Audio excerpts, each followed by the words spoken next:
everybody, and welcome back for the next installment of the Rocky Mountain MyRec Short Takes on Suicide Prevention podcast. I'm your host, Adam Hoffberg, and joining me today, we have special guest, Tara Rynders. Tara wears many hats. Tara is a choreographer, a video and dance artist, and she's also a registered nurse, specializing in resiliency, wellness, and grief recovery. So I'm really excited to have Tara on today to talk about a little bit of bridging the world between art and healthcare and lots of things in between. So welcome, Tara. Thank you, Adam. It's nice to be here. Thanks for having me. Great. Yeah, again, I'm thrilled to have you and excited to really learn about your work. And I guess it's good to start with some background on you and your inspiration, and also sort of how you arrived in, and how you climbed through this journey of being both an artist and a healthcare provider, and talk us through that. Yeah, so I've been a nurse for the last 13 years. I've worked in the emergency room, worked in the ICU, done pediatrics, float pool, and my latest, before becoming a nurse specialist, I worked in the infusion center at Rose Medical Center. And so currently I'm a nurse specialist focusing on resiliency and wellness for our staff here.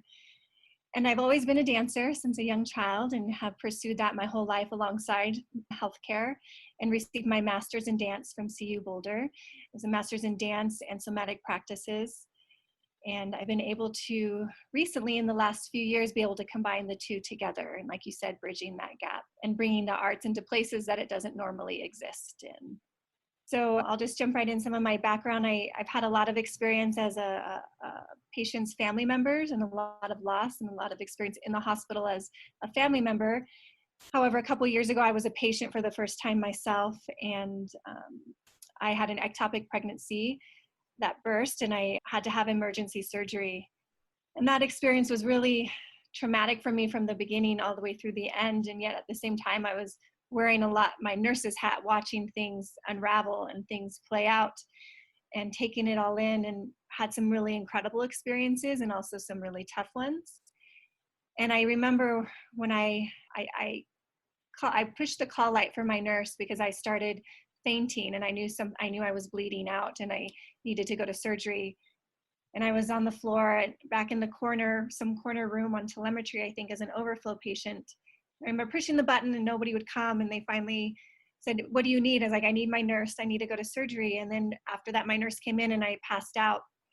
And she called a code yellow, which is the code you call before a code blue when your heart stops. And everyone came running into my room. And even though I was passed out, I could still hear everything that was happening. And I was really scared. And I remember my nurse in the middle of all of it took my hand and she said, "I'm here and you're going to be okay." And I just remember thanking her because I was so scared and I couldn't speak and I couldn't advocate for myself. And I knew that's what she was doing for me. So that experience was very traumatic, but it really reminded me of the importance of nursing and the importance of what we do. And I was so grateful for her and so grateful to be a nurse and reinvigorated and reimpassioned for the work that I do as a nurse. So I began researching outcomes. I wanted every patient to feel seen in that same way that I felt seen, and what are the barriers? And it really led me to compassion fatigue and burnout. And as a dancer and an artist, I've always used the arts as a means to help others see things or help explain issues that we're facing through an artistic means, because the arts help you feel. And so I thought, let's use the arts. Let's bring the arts into the hospital and let's create a performance that shows this, because really the barriers are compassion fatigue and burnout. And I don't think at that time, this is 2017 when I started developing this, there was a lot of stigma around that. Nurses not wanting to admit they were experiencing that. Nurses not even knowing, really not having the words for it yet, but knowing they just didn't feel good and that they were tired and exhausted.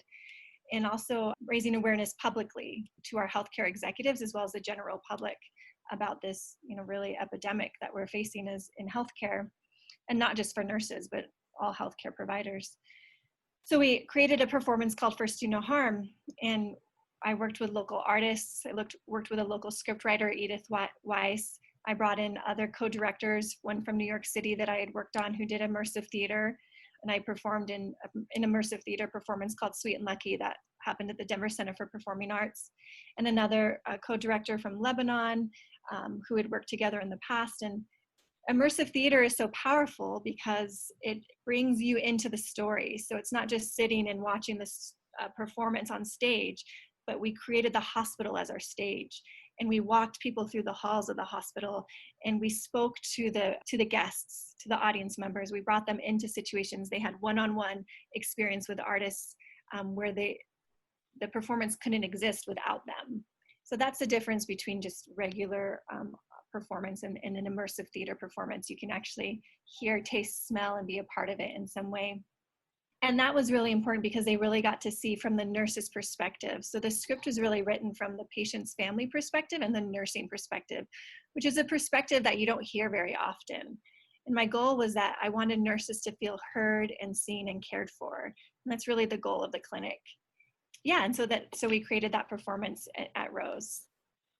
Wonderful. That's a wonderful introduction. And, first, I just wanted to say thank you for sharing that very personal story. And, I'm really glad that you covered and that this inspired you to take on such very deep and hard work. Honestly, it's a big ship to steer, burnout, compassion fatigue within the healthcare professionals. And so it's just fascinating to me how you incorporated art. And as you said, like, brought art into places that it doesn't normally go. And yeah, I had the privilege of being able to go see the first Do No Harm performance at Rose Medical Center. And yeah, I think you mentioned it, but I just wanted to emphasize how it felt so immersive. I mean, we were physically in a real hospital.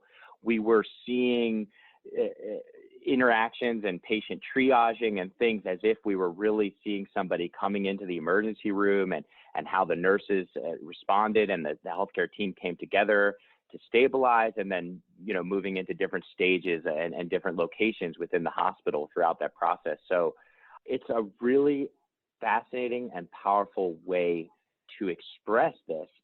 The movement, I don't know, I guess I was curious if you could talk us through how you go about developing a work such as that, and specifically how you work both with your personal experience and with others in the field to come from, a very informed perspective, not just kind of inserting your agenda into this.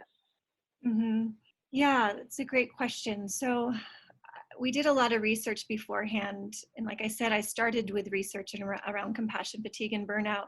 Once I was funneled to that direction, realizing that's the barrier between really our patient outcomes, having good patient outcomes, and patient experience is really tied directly from the research that I read to the nursing care. And so as a nurse, I felt like I could tell this story. And I've been a nurse at that time for 10 plus years. And I could draw on my experience and started taking a look at my own personal burnout and experiences that I had when I wasn't as compassionate as I should have been, and was able to draw on my personal experience. And there's a scene that there's this one really long hallway, and not everybody got to see this scene, but where I start from the very end, and it's recorded, but it's my voiceover of all the patients that I had to take care of that day. And really some of those patients, there were real patients I took care of. It was a story also of my mother who passed away from cancer was inserted in there. So it was all of these ideas that our patient's grief is also our grief.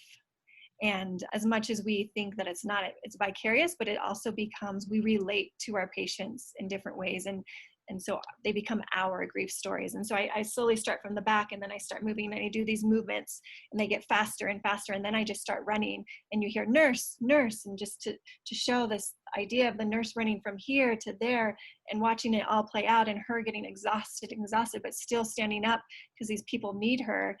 But yet at the same time, and in this instance, it was a she, because it was me, losing her ground, basically, and still trying to work out of that place of exhaustion for her patients. So I was able to use my personal experience as well as bring in people who, like I said, I've done immersive theater in the past. My first project ever was called You and Me, and it actually took place in my home. So I've always been interested in utilizing site-specific locations outside of the theater for performance. And that was where I brought in artists, and they created one-on-one performances for one person at a time. So 30 people would show up. They would get these appointment cards, which to me was very related to healthcare and my work as a nursing supervisor in the emergency room, where they go into these different rooms and the nurse or the artist comes in and they have this experience and then they leave, they go to a different room. Immersive theater has been my language from the get-go, because I love intimacy. Creating intimacy and creating vulnerability are very important for me in this work. And using the hospital, like you said, Adam, was really one of the best ways to convey and show what it really feels like to be a nurse in the work that we do. And it was the best way to make it as real as possible. Yeah. That sense of intimacy and vulnerability, I think, I'm glad you emphasized that, because I think something about in the work, you all being so vulnerable allows the audience, both because they're immersed in it and, that immersive gives you the freedom, I think, also to be vulnerable. And I felt it. Like you said, you're feeling it. You're not intellectually or academically talking about what is burnout or compassion fatigue. You're feeling the fact that these are human beings that we're working with, that we're caring for, that unfortunately sometimes, complications, even losing patients. And so just allowing that space, I think, in and of itself is healing. But obviously, it's even more than that. It's expressing something that's sometimes behind the surface that the average person may not even really take that perspective. And I admire that. So thank you for doing that. Yeah, thank you. So what, also about the first Do No Harm performance, one of the questions that was in the back of my mind, since I also work in a healthcare, a large hospital, was just the logistics of navigating that while maintaining the clinical care within the facility. And I'm just kind of curious if you had any thoughts about that. It's a little bit of a tangent, but how did you get that performance into Rose, Yeah, it seems to be the hot question, everybody, especially now imagining it during COVID, as we know it would never happen. And right.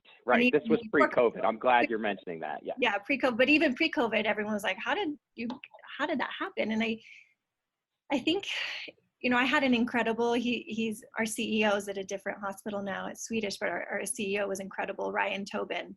And he really supported the idea. And our chief nursing officer at the time, Lynn Wagner, really supported it. And I remember it happened in baby steps. So I first, after my experience as a patient, asked if I could present to the nursing leaders, because I felt like this was really important information I had gathered of what it was like to be a patient and that empathy.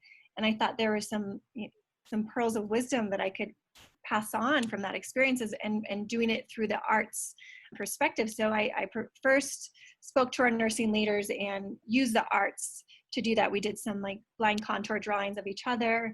We did some hands-on. We did slow motion walking to see what it felt like, what 2 minutes of slow motion walking was like, to demonstrate what it's like when a patient asks for pain medicine and then they wait 2 minutes to get it. And we all know people wait way more than 2 minutes for pain medicine, but just some of these movement and arts together to show the nurses, to help them understand better some of these ideas. And so I first did that. And then I just knew in my whole being that I had to do something even more, that there needed to be a performance.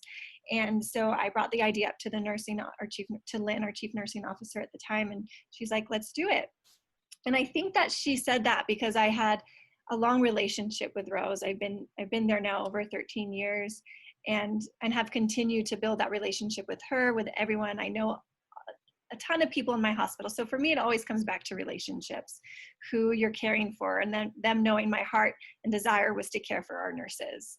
And so really there is trust already in place there. And even though I didn't know Ryan that well at the time, he really trusted Lynn and we all know that healthcare needs to be revamped. It needs to be, in my mind, completely shifted. And we have to think of new innovative ways to do this. So he was very open to that idea.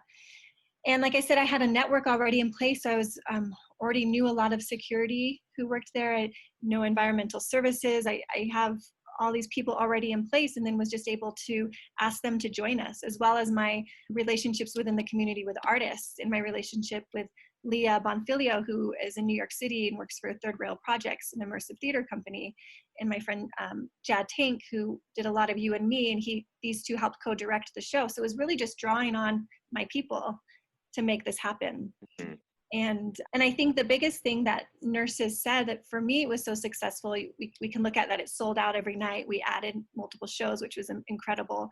But for me, it was most successful because the nurses said, thank you for telling my story. Thank you for putting words to something that I didn't have words for yet, for showing the emotion that I go through that I don't tell anybody about, that I don't even really know I'm experiencing sometimes. Thank you for helping me feel. I think that was the goal, was for nurses to feel seen and heard and cared for. And sometimes you have to watch your life played out for you in a certain way for you to understand and relate to it. And so that was part of the goal. So I feel grateful that our healthcare community saw that.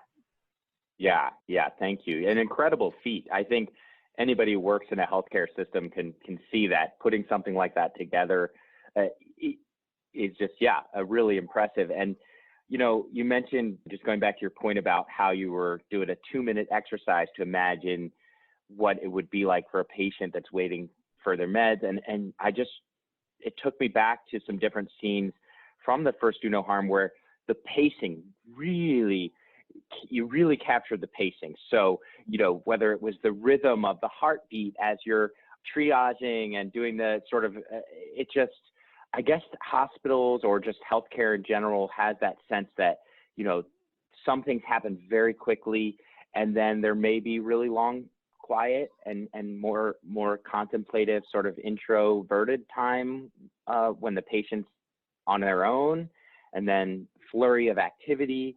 And it kind of gave me a little bit of chills on my arm thinking back to that performance. And are there recorded versions for audience that may be curious to kind of gain some insight into that experience?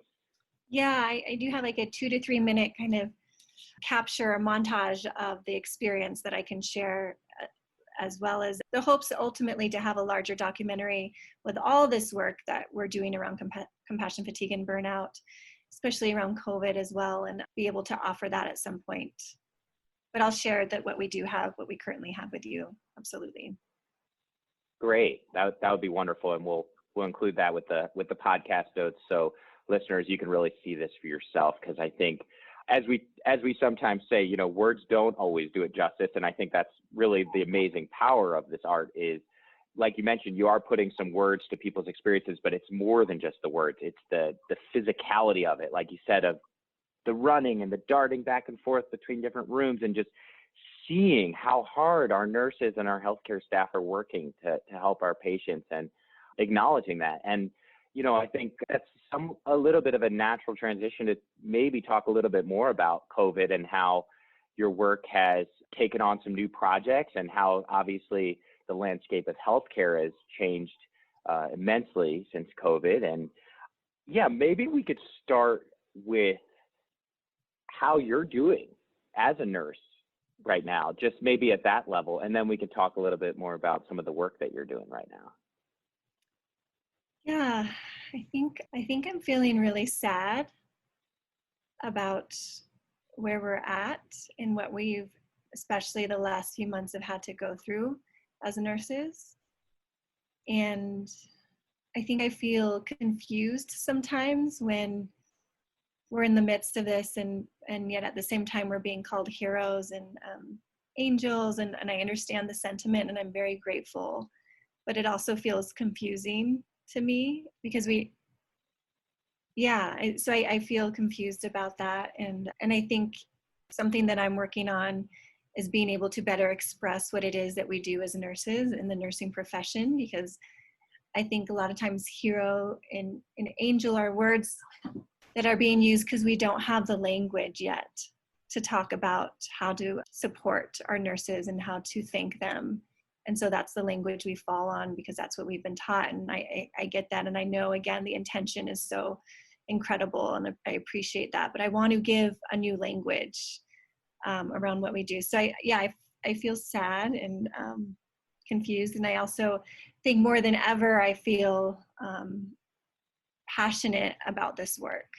and with the desire to push forward in caring for nurses, because the nurses now have become my patients. They're who I want to care for. They're their voices I want to advocate for and bring to the forefronts at all these issues, because it should be nurses who are heard, especially when we're making decisions about PPE and other things. It's their voices we need more than ever, and we need to care for them. And it's been my belief for a long time that nurses aren't being cared for in the way they should be.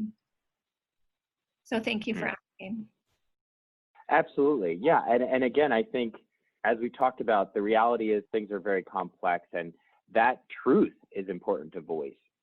I watched a recent production that you all did with the COVID stories, and I think I felt some of that pain, I know I felt it. I was really emotionally feeling it after and during viewing it. And I wonder if you could talk us through a little bit of how you're producing art in this new era, and how you use sort of the last few months as inspiration to put together this piece.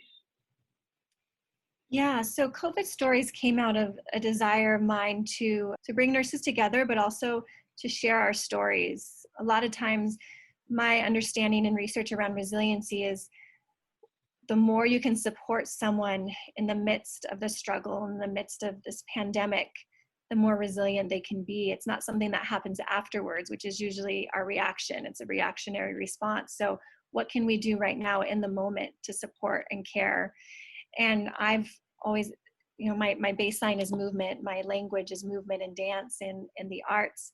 And so that felt the most natural, and storytelling brings us together. I did a workshop shortly after First Do No Harm, did a workshop for nurses that used play and movement and the arts as a baseline for that, where nurses came and we played and we explored these different characters, but really we were talking about really deep and tough conversations, but through play. So it really took away the fear. And I think that's what vulnerability is taking away the fear and creating safety for nurses to share their feelings around what's happening and to tell their stories. So I gathered some of the nurses from the workshops and opened it up to other nurses to tell their story. And so it was called COVID Stories, and it started on Zoom. And I gave them this prompt that my professor, Onye Ozuzu from CU Boulder, gave me at one point. I remember when, and then we tell our story, and then after that, I continue telling the story. And nurses were really able to share. And a lot of times we don't know what our stories are. We don't process them. And so this gives them a moment to actually sit down in the midst of COVID to process what they were experiencing. So they wrote their stories, and then we shared the stories. And something out of the workshops that was so powerful was this idea of collective care alongside self-care. So nurses caring for each other. And when we did this style of COVID stories, we did it with grief stories in the workshops. And so that's kind of also what led me to this, and where nurses shared their grief that they had experienced with patients. And I found it powerful because nurses said, we can go to therapists and we can tell our spouses and our parents about what we're experiencing, but really nurses truly understand because they're there, they get it. And so that healing aspect that we haven't necessarily fully tapped into as nurses, as healers for one another. So that was the hope, was to create this container of healing of nurses caring for each other during COVID. So they wrote out their stories, and we all shared our stories with each other and could absolutely relate to the anger and sadness and frustration that we were experiencing. And then we circled words that stood out to us and created gestures or movements to those words. And very simple, because again, I'm a dancer and a movement person, but not everybody is. So it's very simple movements. And sometimes people can't even think of the movements, but if you could see me right now, I talk with my hands. And so getting nurses to talk, and usually they move the hands and they start making these gestures just naturally, because it's in our body, it's in our nature to move our words through our body. And so helping them find and capture those movements. And this was all through Zoom. And then we met in Capitol Hill in this one alley. And this was really also initiated by Drummond West, who is the videographer that I work with. He's one of my best artistic partners. And he said, I really want to do something around the howling, because where he lives, the howling is just so strong. And this howling that we do in Denver is for healthcare providers in front frontline workers. And every night at 8 o'clock, I'm sure you all have experienced it, is this howling. And it's to show like, we see you, we appreciate you, we care for you. And it's through these howls. And so he brought up that idea, I want to capture something. And then from there, we brought in this idea of our COVID story. So we met in this alley, and we just walked down the alley like at 10 till 8, doing these movements together. And we all learned each other's movements. So we had the same language, which is also a big theme, is that my story is also the other nurses' stories. We all share, we take on each other's stories, just like we take on each other's grief of our patients, and each other, the nursing grief as well. And that what's powerful in the healing is that we stand by each other in our grief together. So that was the symbol of being there for one another during this time of us doing all of each other's movements. So we walked down the alley, and then at the very end, the howling started. And we just stood there, and we all had different reactions to it, which was pretty interesting. Where at one point, we all just were standing and taking it in and feeling the love and the care. And yet also there was a part of me that just needed to howl and get out the grief and the frustration and the anger of like, yes, we're howling, but I don't think this is enough. I think we need to do more. And so I appreciate the howling, just as I appreciate the sentiment of being heroes, but it's not enough to change things. And so there's a moment that's captured in the video where I'm just howling from the depths of my soul in hopes to feel heard, and in hopes for other nurses to also feel heard in this pain, and to also the pain of our family members who can't be with their loved ones who are dying, and the pain of mothers delivering without necessarily letting the fathers in or their partners in with them. There's so much pain and grief right now. And so the howl was mine, but also the collective howl. And I think that's what we're howling for. And I don't want to lose sight of that. So it felt really important to capture this time. And that's what artists do, is they tell the stories of the culture and what we're experiencing so that we feel it and we remember it. Well, kudos.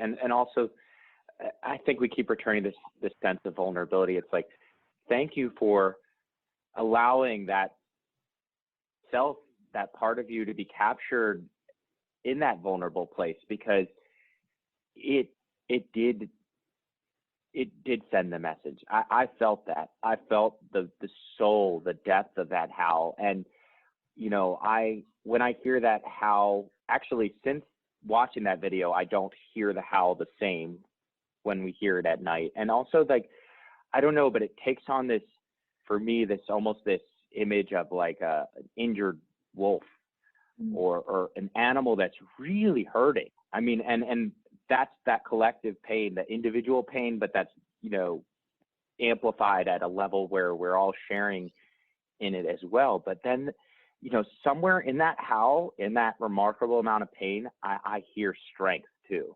Mm-hmm. And I hear that resiliency. And I of course, am not sugarcoating how tough of a time that we're in right now, and how much that pain just needs to be heard. It shouldn't be whitewashed, or we shouldn't try to move through the pain too quickly. I mean, we need to feel that, but at the same time, that community, that sense that we are in this together, somehow echoed through the howl and gave some strength back, even within all of that grief.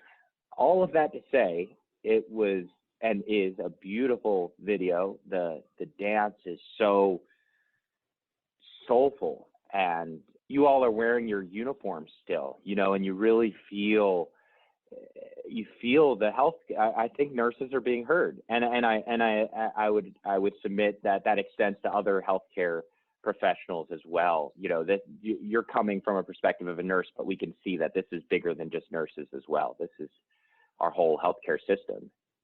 Yeah, I agree. And I think something you touched on, Adam, is that the strength is our vulnerability. The strength is telling the truth about how we feel. And I think as a society, we grow up thinking to be strong is to not say what we feel. And as a grief recovery specialist, it's something that I've learned and that I pass on to those that I work with, is that, to be strong is to feel sad. is to tell the truth about what you're feeling. No matter who can hold it for you or whatever, that doesn't matter. The most important is to tell your truth and to tell your emotions.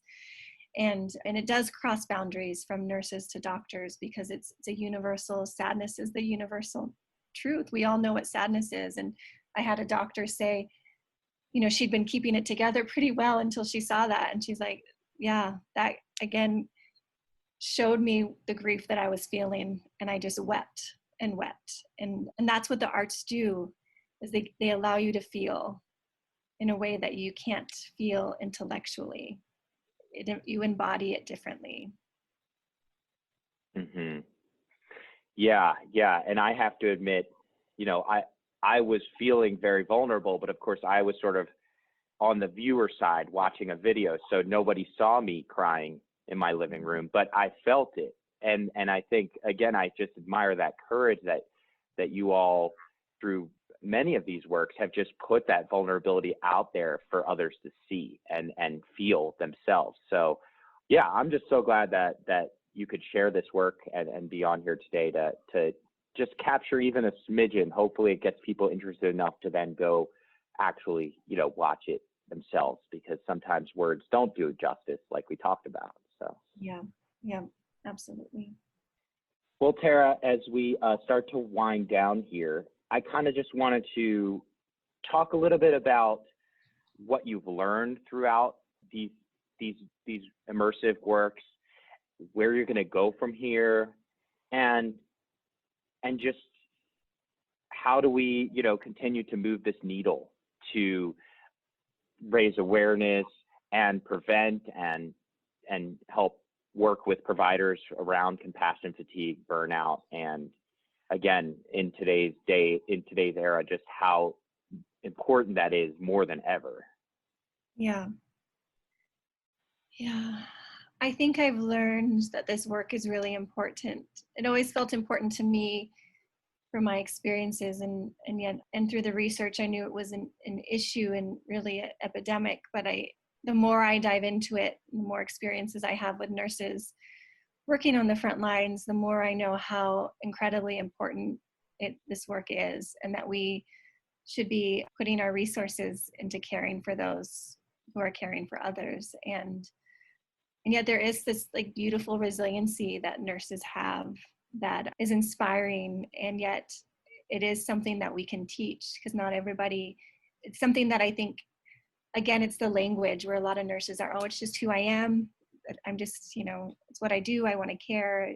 And I think that's beautiful and so true. But I also think that the more we develop the language around what we do, the more we can teach this resiliency, the more support we have. We can, when an epidemic or a pandemic hits, we can put those resources into place immediately, so that it's not reactionary and it's already there, the system's in place. And I think moving forward, I'm doing different work right now, I'm creating resiliency moments, which we just piloted with a hospice out of Staten Island. And it's bringing artists together to create these one-on-one experiences for nurses and social workers and other healthcare providers, where they have this one-on-one artistic experience that lets them emote and share what they're feeling and what they're dealing with through an artistic means. And I think there is something really important about bringing the arts into this conversation and empowering nurses through the arts to continue this work, so that they can also bring it to the bedside.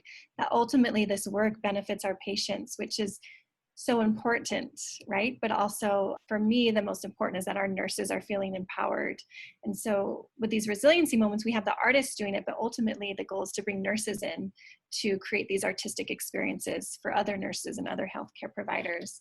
Because it's been really beautiful to see nurses awakening to their artistic selves in different ways, and how they're starting to use that support and care for their resiliency. And I think our system has a lot that needs to be looked at. And so remembering a lot of self-care and resiliency comes back to the nurse having to do more. And really, I believe we're in a broken system. So as much as I do the work, I'm still in a system that values 12-hour shifts and me just going and only getting 30 minutes for lunch. I'm in a system that values the more I can say that I do and do and do, the less I care for myself, it's more applauded. generally speaking. So I think there's a lot we need to do to shift the system in order for nurses and other healthcare providers to thrive. So I work really hard not to put a Band-Aid or to self-soothe when offering self-care initiatives and talks around it, but really that recognizing that we're individuals within a broken system. I don't know if that offers much hope. No, I mean, I think it's important that we reality check, of course, but I do think there is a message of hope in that, because, you know, you mentioned, first of all, that some of this stuff can be learned or trained or awakened or opened up within people. And I think that alone is a good message, because, you know, some people may think, oh, I'm not artistic. You could even say things just blanket like that, which we also know is not true. So it's like just knowing that there are tools, there are skills, there are programs, and that I think most importantly that they're not alone, that there are supports and resources. And are there ways that, for example, frontline staff or nurses can connect to sort of develop a community around building resiliency? Yeah, absolutely. Just started working with the Colorado Center for Nursing Excellence, which already has a large following of nursing leaders within the area and nurses in general. And so I'm going to be bringing COVID stories to their meeting in August. So if that's something where nurses are going to be able to share their stories and create movement. And they have like a large network already in place, so I'm excited to partner with them. And the other, when I think about it, the other message for me of hope was that the art-based and play-based workshops that we did an IRB study and research around that as well. And it did decrease secondary traumatic stress, and it did decrease burnout, and it increased empathy. So it can be taught, and you can work on it. And again, it's something that takes action from us, which is hard because we're tired. So it's figuring out that balance of how to offer these resources and these workshops to an already hurting population. So, we have compassion fatigue as our baseline, and now COVID hits. And I'm curious the language we want to create around where we're at now within this. But I'm really excited about partnering with the Center of Colorado Nursing Excellence to bring this to more nurses across the Denver and Colorado area. Wonderful. Well, I think that's a good highlight to end on. And again, I know we've covered so much ground, and I feel like there's more to cover. So, if you'd be interested, maybe at some point down the road, we could have you back to talk more about this. Especially, I'd be really interested in how these workshops for healthcare providers, sort of some of the outcomes around that, and just continuing to learn, because this is an evolving field, and it's more than ever, we need